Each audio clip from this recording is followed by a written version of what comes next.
Well, hello there once again, everyone, and welcome to another edition of PayTalks. And hello to everyone who's joined us from all around the world, wherever you're watching from. Welcome to PayTalks, and it's another very interesting, Hello there once again, inspirational, everyone, and welcome. And very educating and informational discussion this week. And I've got another inspirational lady here with me today, and I will be introducing her shortly. Our tech has sort of gone a little bit haywire, but I think I've got it all sorted now, and I would like to believe that we're live on YouTube. So a very big welcome to my guest this evening, Anita Davies. Welcome, Hello. Anita. It's really lovely to have you here today. Thank you. Thank you for having me. You're welcome. And Anita is a motivational speaker on organization and outsourcing. And I'm sure most of you will probably be wondering what that is all about. Well, this is why you've got to stick with us on this edition, where we're talking about women, multitasking, and organization to find out how it is that Anita is a motivational speaker on organization and outsourcing. So a little bit about Anita. Whilst she's relatively new to public speaking, Anita is very warm, as I'm sure you can tell by just looking at her face on the screen. And she is honestly one of the calmest people I have ever met. In the time that I've known Anita, in situations where, you know, the rest of us from our little circle have panicked, Anita is always very calm. And I've always wondered, oh my God, you know, I keep thinking all the time I start to panic, I think I wish I could be like Anita. Why can't I be like Anita? So that is Anita for you. Very warm, very knowledgeable, and very supportive. And again, you know, her nature says it all. So whilst sharing informative and action-based knowledge, you know, Anita holds and captivates her audience with a lively and accessible approach that sees her share a range of organizational efficiency and outsourcing tips that listeners can immediately put into action. You know, so I think that says a lot about what you do already, Anita. But before we go into our discussions today about organization and outsourcing, I would like us to look at the concept of multitasking. And I think multitasking is a concept that a lot of people don't quite understand. And to be honest with you, I think I'm one of those people. It confuses me a lot of times. Multitasking seems to be a great way, you know, to get a lot done at once. But I've been doing a lot of research around it. And research, you know, some of the things that I've found out have shown that our brains are not nearly as good at handling multiple tasks as we would like to think, you know, that they are. And in fact, I was looking on this website on well-being. I think it's very well mind or so.com. And they were actually alluding to the fact that multitasking can actually reduce your productivity by as much as 40%. And I was really shocked, you know, to find that out, because, you know, like I said, I'm guilty as charged. I'm one of those people who just thinks I'm a superwoman.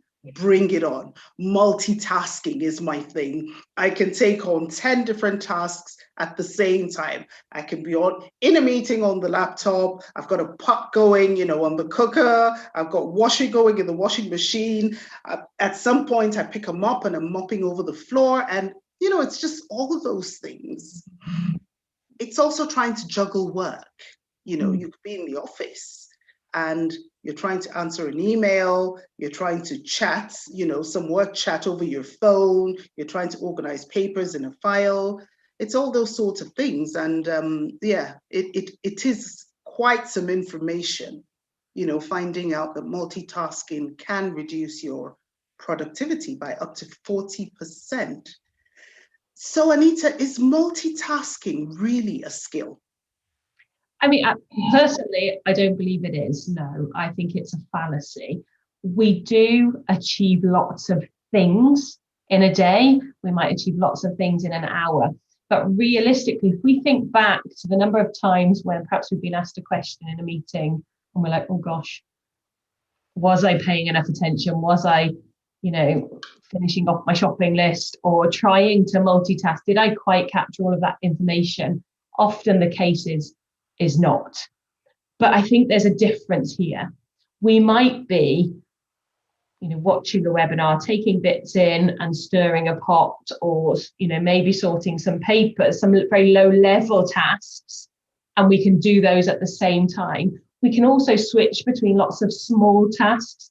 And I think that's where often that's our superpower. We have our to-do list in such a way that we know there are 20 things to achieve, and we're achieving them one after another. So we're seeing that as multitasking, but actually we've just got lots of things done in quick succession. Whereas when we're genuinely multitasking, our attention is on none of them properly. I think there's some other really interesting statistics around. It can take almost 20 minutes if you're disturbed by a phone call in the middle of a writing piece. It can take almost 20 minutes to get your brain back to the level of concentration and immersion that it was in. And so it's about working out which are the low level tasks that I can be doing in quick succession and that I'm not actually doing them at the same time. I'm doing little bits. And which are the things where actually I need to say stop. The floor can wait, the pot can wait, whatever can wait. The washing machine can do its thing. It's perfectly capable. That's its job. So by all means, pop the machine on and then go away, but then lock yourself away for those key tasks and give that task the attention that it deserves and give yourself the headspace that you deserve to achieve that, because you will actually find that will take you a fraction of the time it normally does, because you are focused on that instead of dipping in and out of it. And the quality will be far better as well. I think you struck a chord there when you mentioned the thing about focus and attention, and am I right to think that is what makes the difference between doing multiple chores in quick succession and actually concentrating on achieving, one task successfully? Because, whilst you were talking, I was thinking to myself, oh, come to think of it, oftentimes when I'm doing all those little tasks at the same time, it's like finishing one in quick, and then moving on to the other one in quick succession like that. However, when it comes to something like probably say writing a report where I need maximum concentration, I don't multitask. I don't do any other thing. I just focus on that one report because I need to keep my mind, really, really attentive to what I'm doing there. And there is a difference, isn't it? Absolutely. It's about being present in the task. And this is where a lot of our guilt can come from, where we feel like we haven't given the attention to the task. Be that the report that needed more of my attention, be that enjoying with the children on the weekend where I should have been playing with them, but I was thinking about that other thing that I think I should be doing, or I'm just having a quick check of my emails because I think they're not paying attention. Just being present in the task, whatever that might be. And whether that's a large task or a small one, we can line those tasks up. That's fine, but don't overlap them. When we overlap them, that's when we start to take longer, and that's when we start to make mistakes, or we miss things.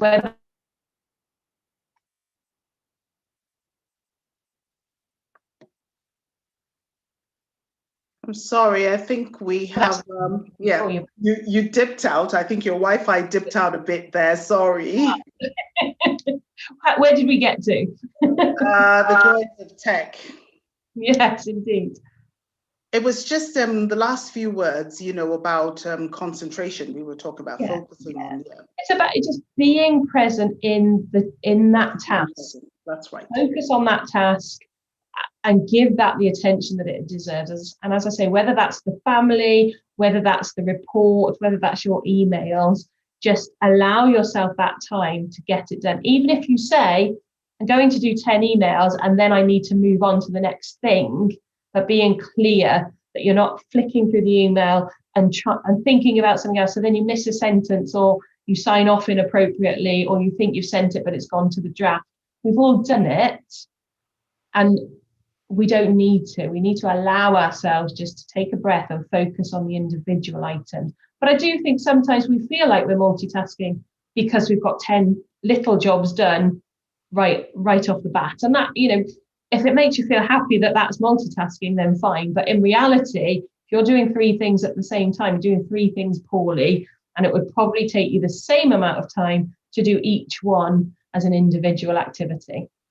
And when you talk about we all do it, there's this perception as well that multitasking is a women's thing. And I think that comes from us women as well. We just seem to think that we're superheroes because we're mothers, we're wives, then we've got our jobs, our careers, and all of that. Is it safe to say that multitasking is a women's thing? I mean, there are a lot of stereotypes around the multitasking, absolutely. I think we probably all try and multitask. We've always had that frustration. That I know I've had a frustration. My husband's on Instagram and he's watching a TV program and I'm telling him about something, and then he doesn't take that in. He probably thinks he's multitasking. I've probably made an assumption he's multitasking, but he's not listening. And in fairness, I haven't made the effort to get his attention to ensure that he's taken that message in either. So I think the issue is probably more complex in that as women, we feel the need to want to do all of the things particularly around our family and our careers. Maybe we feel a little bit more like we have to achieve more to achieve the same, if that makes sense. This feeling of I've got to be the busiest person. I know as a mother, when returning to the workplace, I felt like I had to be on and busy and doing for the entire time I was there, even though I was one of the first in the office, but I would walk away at 4 to go and collect the children. So I felt like that time had to be busier than ever, and I had to be trying to do, I had to be trying to squeeze my old full-time job into my part-time hours.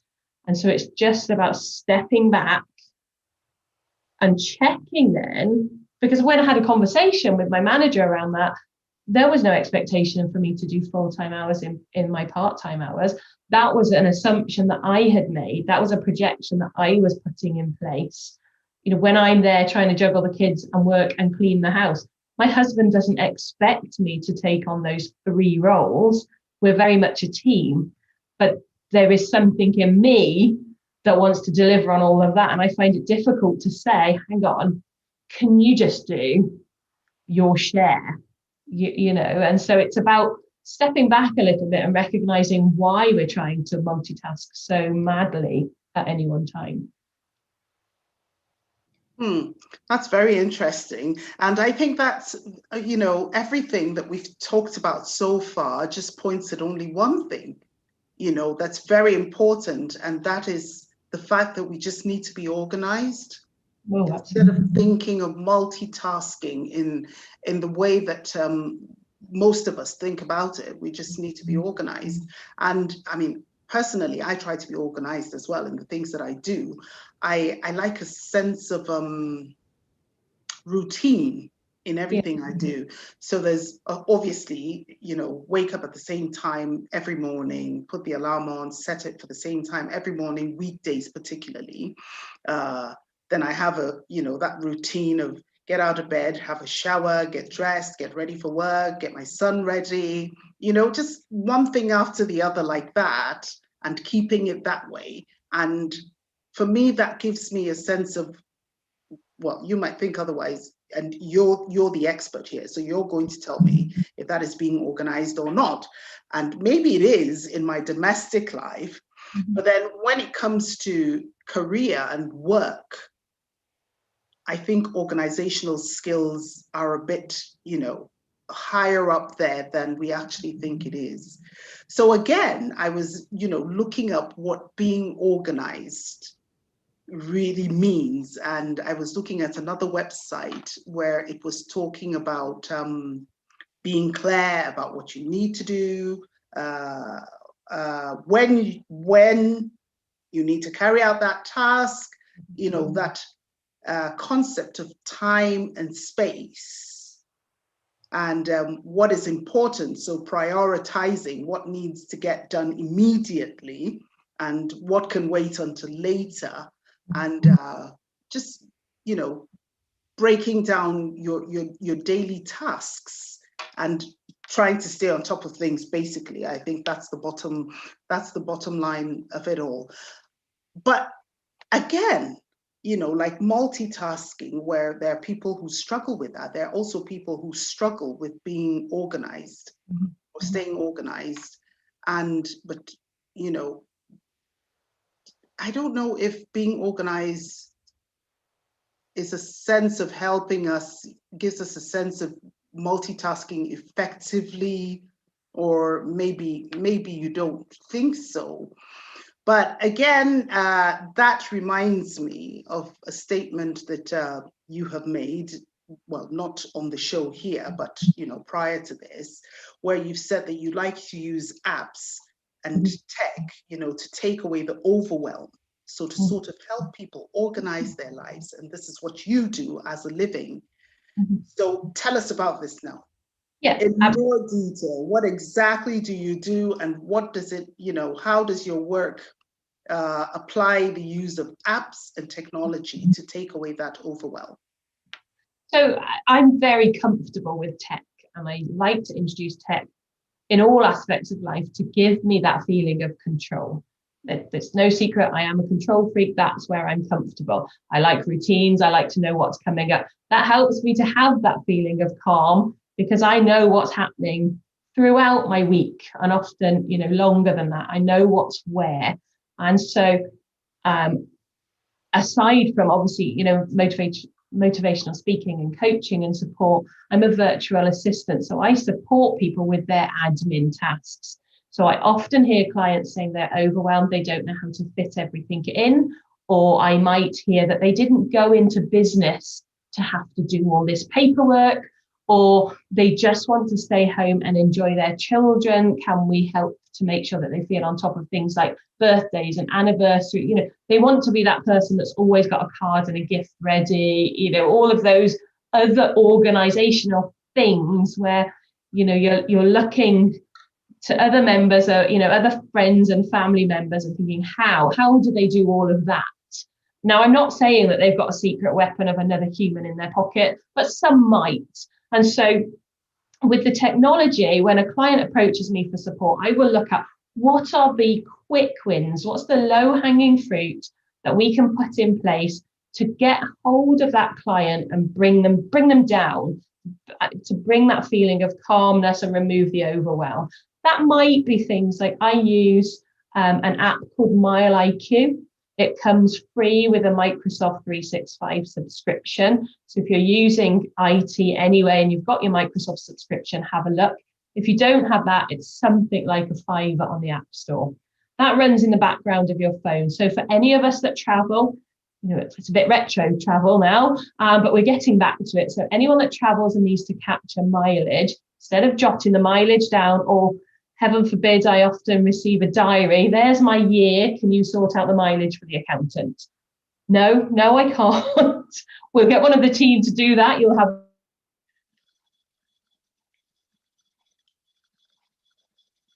Oh, Anita's dipped out again, sadly, but I'm sure, the joys of tech, I say it again, I'm sure she'll be back up in a few. One go, and then we'll talk to... Oh, there. Am I back? We've lost you. Yeah, we've lost you again. And the last we heard was about sorting out mileage. Right. Okay. So this app will run in the background on your mobile phone, and it will track where you go. All you would do then is once a week go in, and then you would just mark just literally swipe left, swipe right, one for business, one for personal. So at any time, you can see exactly the mileage that you have done for your business. You can pull that out as an Excel spreadsheet. You can pass that to your accountant. You can attach that to your expense claims. In the same way, there are various apps available to take photos of your receipts. So gone are the days when you need to collect a bag full of receipts. I would never advocate that approach. But if you're not a tech person, there are other approaches we can take that don't involve handing a carrier bag of receipts over to me in January. Oh no, this is where Pay is going to make a confessional. I've got well, that's okay. I've got to show you this. That's my bag of receipts. There we are. I've seen far worse. And that's just to tell you, that I'm guilty. I'm one of those. I just carry a bag of receipts around with me, and I'm just so fascinated hearing about, this app that takes down your mileage, so you know exactly what you're claiming for business-wise and what's personal travel then. Oh my goodness. Yeah. Really quick and easy. And but I was just so no, that's fine. I personally use 2 apps with clients, depending on what works for the client. I have an app called Todoist, which is literally just a list, a to-do list. I also use an app called Trello, which is a project management app, but I keep all of my to-dos in there and all my planning, so that, again, I can really get into the detail of what I need to achieve. How much time do I have to achieve all these things? And how do I spread those tasks out through my week? That would capture my work and my home tasks. There are things like spend some time with my husband, activities with the children, really taking. So this concept of we all have the same 24 hours in a day, being realistic with ourselves, not setting ourselves up to fail by giving ourselves 12 hours worth of work to achieve in 5, being really clear. But I think the key thing here is we have to deal with the overwhelm first. So we need to get out of our heads and onto paper or onto the screen, whichever suits. What do you need to achieve, and what time do you have to achieve that in? Because you have to eat, you have to sleep, you have to switch off. So see that in the first instance. Then we can get into that levels of importance. What has to happen, and when does it have to happen by? So there are key things. You might use a traffic light system. Personally, I use a red, amber, green. Red are the things I have to really worry about. Green are the things that I can move around if I've over-egged a day slightly, or a task has taken longer than anticipated. So just start to break down what has to happen, what needs to happen, because that might set up next week more effectively for me. And then what are the things that don't really have to happen, or I can push on? And then we reflect on, of all those important things, is it genuinely me who has to achieve that, or someone else? So are we delegating effectively? And this is where with a client, I'd be listening to language. So for you patients, you said you need to get up in the mornings, you have your routine, you have to get yourself ready, you have to get your son ready. The question there is, do you have to get your son ready, or do you just have to check that he's done it? Now I've got 2 boys in the house. If I'm not on their back, they're not going to get ready. But it's thinking around that. Yeah. So the check-in. So making sure my son is ready, it could be a bigger task in my head with that language than just check that he's not got waylaid and is playing on, I don't know, Fortnite or whatever game they're on. Just check that he's remembering we have to leave the house in 15 minutes time, that sort of thing. The same in the workplace. That important report has to be finished by that date. Who's doing that? Have I got to write the whole thing? Or actually, do I have to make sure that the rest of the team have got their bits to me by a certain date? So then I can protect 2 hours to sit down and collate all of that into the final report. Is there any sense in me trying to write that report until I've got all the other bits that need to come into it? So we've taken that step back, and the world is busy. The time passes quickly. So take that. Yes. I find that 24 hours in a day are no longer enough for me, to be honest. Absolutely. And even when I'm supposed to be sleeping, I am asleep, but my mind is sort of, going over things. Absolutely. So it's Healthy, is it? take that deep breath and allow yourself the time to step out and really look at it from the outside in, so that your brain is going to do this and do this and do, that whole process of, right, okay, I need to print this off so that I can read it. So I go to the printer and it needs refilling with paper. So I refill it with paper, which reminds me that I need to recycle the box. And so I pass the kitchen. So I stop. I think I'll make a quick cuppa while I'm here, because now I'm multitasking. Oh, and I'll catch up with so-and-so about that other thing I need to do. And all of a sudden, that hour that I could have got that report written in, or that report checked in, has turned into a lot of other things. So just step out. How much time do I genuinely need? And time block. Pop those slots into our diary. At 9 till 10, I will write the report that I need to report. 10 till 10:15, I'm going to have a cuppa, a comfort break. I might have a catch up with a colleague. At 10:15, I need to be reading the papers ready for my 11 o'clock meeting. Schedule your day out in that way. Things may need to move because things happen. We don't live in a perfect world, but you're empowering yourself. Suddenly, you can kind of see how your day pans out, rather than today I've got to do the same 6 things, but I've got no order to it. So I'm trying to do a little bit here and there. And so it puts you back in that driving seat. It breaks it down. The things that genuinely don't need to be you, reflect on those and delegate them. Pass them out to the right people. Even if it's been on your desk a little longer than it should have that difficult conversation, own it. Okay, I'm a bit last minute. I know I should have asked you for this piece of information last week. Have a conversation. We're all human. Learn from that. Try not to be doing that all the time. But just because often we're going to do it because we didn't get around to asking. So we'll just do it ourselves. We don't want to land that on someone's desk. So be clear with those and be disciplined. Discipline is so key, and often we're running around like headless chickens because we chatted to someone for a little bit longer, or maybe we didn't get out of bed when the alarm went off the first time, or we checked Facebook and suddenly it was 30 minutes later, and then there's always these things. Or actually owning it and saying to a colleague, great to catch up with you, but I need to do this task now. Or, okay, I can do that task for you, but that will have to wait till Friday because I've scheduled my week already. And be very disciplined so as not to add to our own overwhelm. And that's what we do so often, is we avoid the difficult, slightly more uncomfortable conversations and keep on trying to do all of the things when we don't need to. At the bottom of... Then there's also this piece of tech that just somehow seems to always get in the way when we're trying to be very organized, trying very hard to be organized, and it's our telephones. Yes. Yeah. Those phone calls, those text messages, those WhatsApp messages, ping, and they're just distracting. I mean, look at mine. Look at messages that have come in, and somehow, because it's beside me, you just think, oh, every time, I mean, it's on silent right now, but obviously, it lights up when a message comes in, and you just can't stop yourself from looking sideways and thinking, oh, could this be urgent? And 90% of the time with me, it's not urgent. No.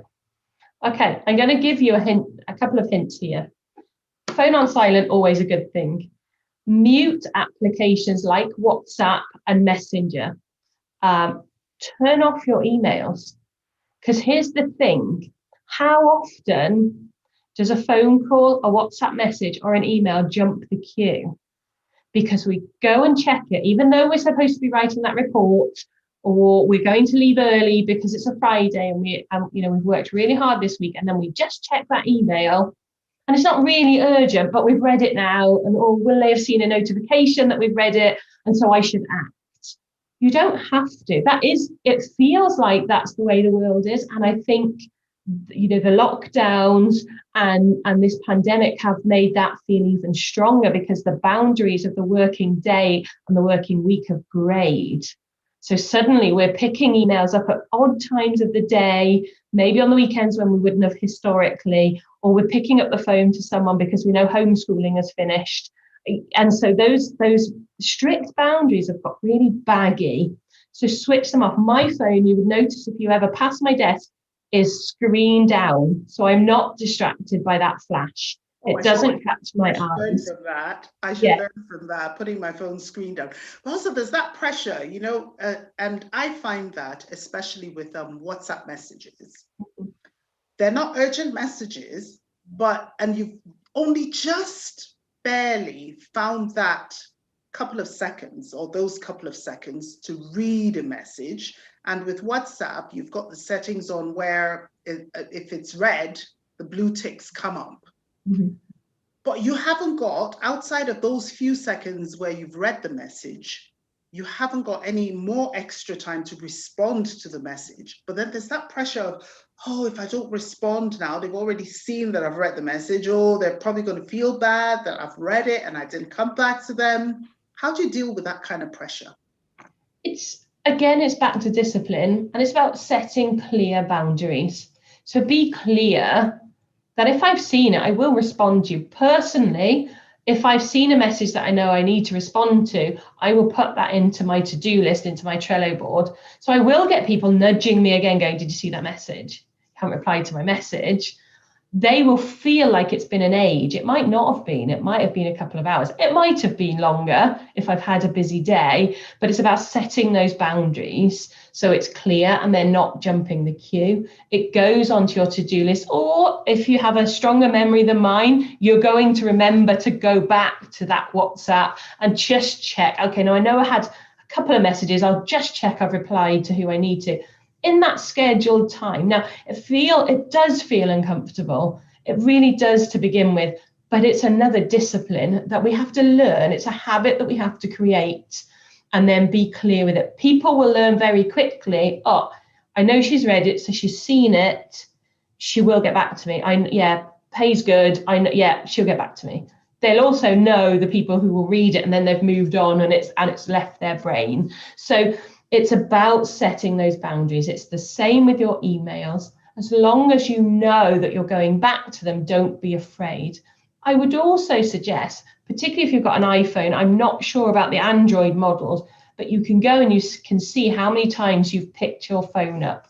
So if you're sitting there at the end of the working day, feeling like, I don't know where the day's gone again, I don't have a spare minute, have a little look.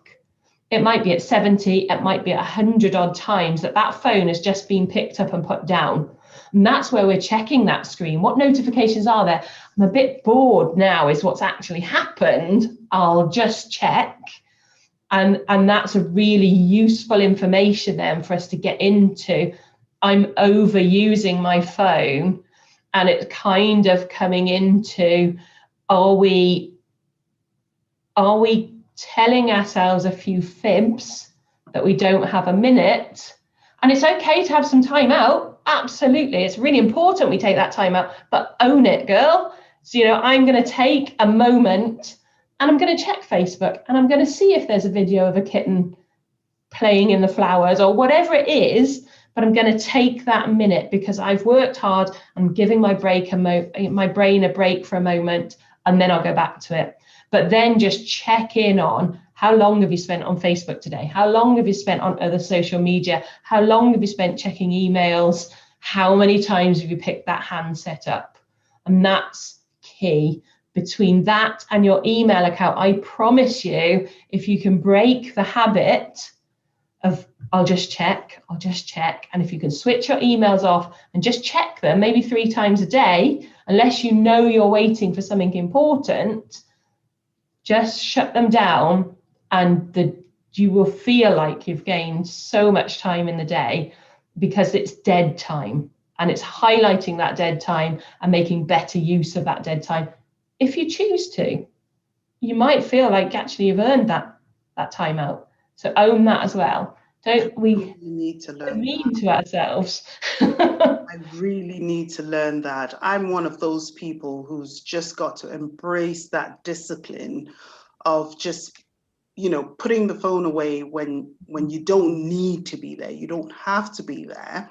Don't go on Facebook if you don't have to at that moment, and it's just absolutely crazy. And it really makes you wonder how then, you keep organized if you keep doing these things and you don't apply the discipline to it. So tell us a bit more about, the virtual assistants. I think I'm very interested in that because I need to learn ways in which, I can use the virtual assistants to organize myself. So virtual assistants basically there is a whole body of incredibly knowledgeable and experienced administrators, some very tech savvy, some very traditionalist, many of a secretarial or personal assistant background, and then they work virtually, as the name would suggest. Many of us will also work in person where appropriate. So I do have some clients where I go to site and I support them. For me, I empower my clients by taking over the back end of their business. So I look after all the admin in the background. I might look after their social media. I might look after their emails, all of those distractions that take clients away from the revenue generating work, which is that's why we're all in business, and often if you sat back and you worked out how much time you're spending on admin, that 9 times out of 10, unless you're me, doesn't earn you a penny, that's huge. And then to the next step of calculating how much it would actually cost you if you paid yourself your worth for all of those hours, you're a really expensive administrator. I would be fairly confident. So it's about stepping back and allowing us in. Outsourcing is key for all businesses. You do have to get to a certain level where you're in a position to invest in that outsourcing, but there will be a tipping point where you're costing yourself money and you have to ask yourself, can I afford not to outsource? And now I think people think too big often, and we do a lot of work again with overwhelmed individuals who just don't know where to start, and then they frighten themselves because they make this big list of things that they'd like to get off their desk, and they think, gosh, that's going to be expensive. We often will tell clients that we either won't do it or we don't need to do certain tasks for them, because that's where we would look at what tech or what apps could we put in place that would make this a more efficient process. So often we will take processes apart and put them back together in a more efficient way.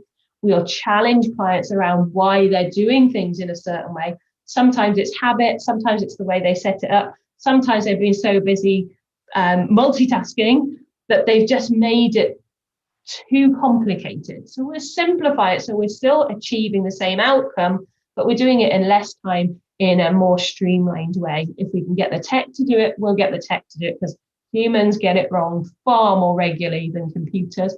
Computers aren't infallible, but they tend to be more consistent. So we put those processes in place.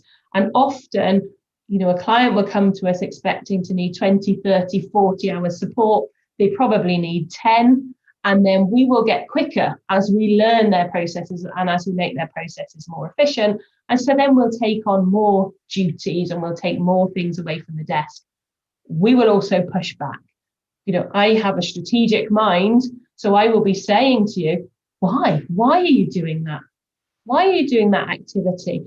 It's your business. You can continue to do it, but that might just be enough for someone to think, oh, why am I doing it? A great example, I have an accountancy client who was individually pricing every client that came to them to support.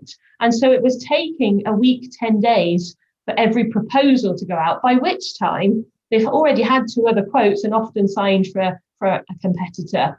So we talked a little bit around, was there a need for all these different prices? Or could we just set a slightly higher price that would be consistent across a certain type of client? So now they have an individual price and they have a company price. they can now push those proposals out pretty much that afternoon. And so their conversion rate has increased. And so the pattern repeats itself. So it's again challenging around, do we really need to do all of these activities? So, even if you've got all the money in the world, the lotteries come in, you just want to outsource it all. We're not in this business just to make money. We're not in this business to charge you the highest possible price for the service that you'll need. We're in this business to help you and your business to grow and to grow efficiently and to build those foundations so that once you take your business to the various levels, everything is in place ready to get there. And so that's often a very much simpler process. How inspirational is that? I mean, because, off the top of any business person's head, it will be, I want to make more money. I want to grow my business. So by all means, if you've won the lottery and you can buy all the time, all of my time, pay me for it. I mean, that would be the ordinary thinking. But it's so inspiring to hear that, you've put empowerment ahead of profit. The whole idea is to empower individuals and your clients to be able to get on with organizing their lives or their businesses or their careers by themselves. Yeah. As opposed to, obviously you're not going to spend your lifetime organizing other people's lives. You've got your life to organize as well. So, but it's just a very powerful thing that you've said. And I just can't help but wonder, if other businesses like yours are thinking in this way as well or not. But that's not the point. The most important thing that we've drawn from this is that inspiration and that information about what you do and why you're doing it and how long you want to do it for. What I'm keen to know before we go, because we've only got a few more minutes, what are the sort of successes or challenges that you have faced that has inspired you in this business? I walked away from my career once I had my second son because I couldn't balance a busy career and the boys. I wanted to take some time out and enjoy being a stay-at-home mum. It turns out that's not what I wanted at all. My husband has his own business and I was seeing him not getting the benefit of being self-employed because he would work hard all day and then come home and start on the admin. And so that's where it came to fruition. And I started taking his processes apart and putting them back together. His colleagues then saw what was happening in his business and wanted a piece of that because all of a sudden he could come home and switch off in the night.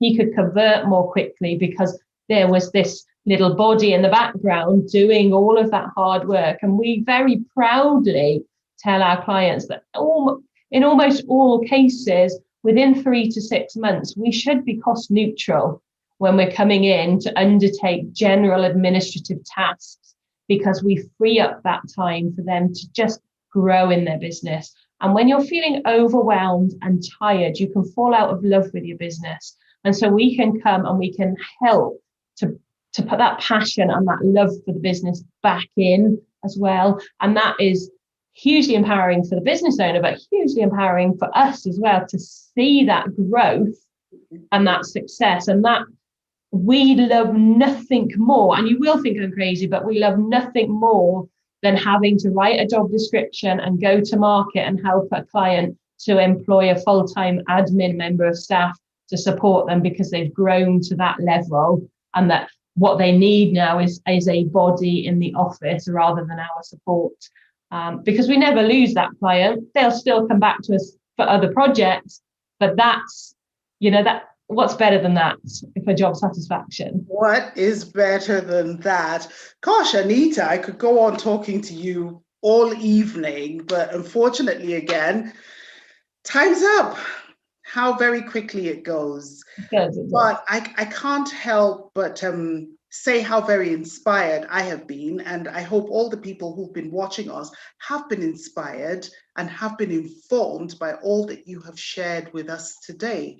I mean, it's first of all, it was that perspective of multitasking that I had, and I'm sure other people had as well, you know, before this conversation, and how that has now totally, you know, turned around to my favor, I would say, you know, to thinking, hang on, multitasking is not that wonderful, you know, way of life that you think it is. It's all about being more organized, and there are different ways of being organized. Obviously, it's very easy for people who lived in developed countries where the internet works perfectly or near perfectly. Nearly. Use virtual assistants. But when you talk about people who are watching us, like from developing countries, where the internet is not very reliable, you know, you can't help but think, well, even if you've got, you know, bags of receipts like mine, and you've got paperwork all around you, it's just that sense of being organized and putting them in proper piles, and, you know, just having a systematic way of doing things,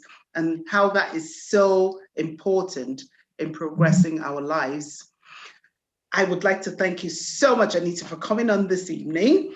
On PayTalks, we've had a wonderful time just listening to you, and I'm sure everyone who's watching us from all around the world would have had, you know, a wonderful time as well, just listening to you and being empowered by the very powerful things that you shared with us this evening.